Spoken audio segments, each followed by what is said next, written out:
জাহাঙ্গীরনগর বিশ্ববিদ্যালয়ের একটা হলের টয়লেটের দেয়ালে লেখা ছিল, আপনার হাগু আপনার সম্পদ, দয়া করে অন্য কারোর জন্য ফেলে রেখে যাবেন না। চারুকলা একাডেমির টয়লেটের দরজায় লেখা ছিল, আপনার ত্যাগকৃত মল কোনো শিল্পকর্ম নয়, তাই অন্যকে প্রদর্শনের জন্য রেখে যাবেন না।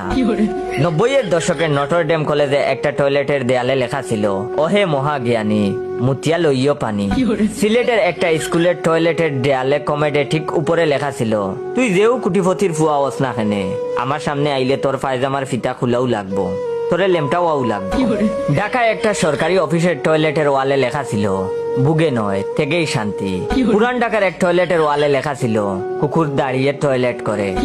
আরেকটা পাবলিক টয়লেটের ওয়ালে কে যেন লিখে রাখছিল, ডানে দেখুন, তারপর ডানে তাকালে বামে দেখুন, বামে তাকালে লেখা থাকতো পিছনে দেখুন, পিছনে তাকালে লেখা থাকতো ওই মিয়া টয়লেটে বসে এত মুচড়ামুচড়ি করেন কেন।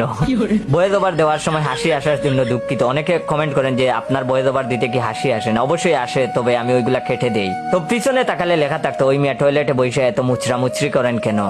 কোনো একটা শপিং মলের টয়লেটের দরজায় এমনটা লেখা ছিল, যাহা ফেলিয়া যাচ্ছেন উহা একান্তই আপনার ব্যক্তিগত সম্পদ, হইলে সঙ্গে করিয়া নিয়া যান, না হইলে এক বদনা পানির ডালিয়া যান। সেই অনেক আগে এক ভার্সিটি হলে নতুন কমেন্ট বসানো হয়েছিল, তো সেখানে আদি বাঙালি কমেন্ট ব্যবহার করা ছাত্ররা সেটা সঠিকভাবে ব্যবহার করতে পারতো না। তো একদিন কর্তৃপক্ষ টয়লেটের দরজায় লিখে রাখলো, আপনি যদি পা ঝুলাইয়া বসিয়া আমার এই লেখা স্বাচ্ছন্দ্যে পড়িতে পারেন, তার মানে আপনি সঠিক অবস্থানেই বসিয়াছেন।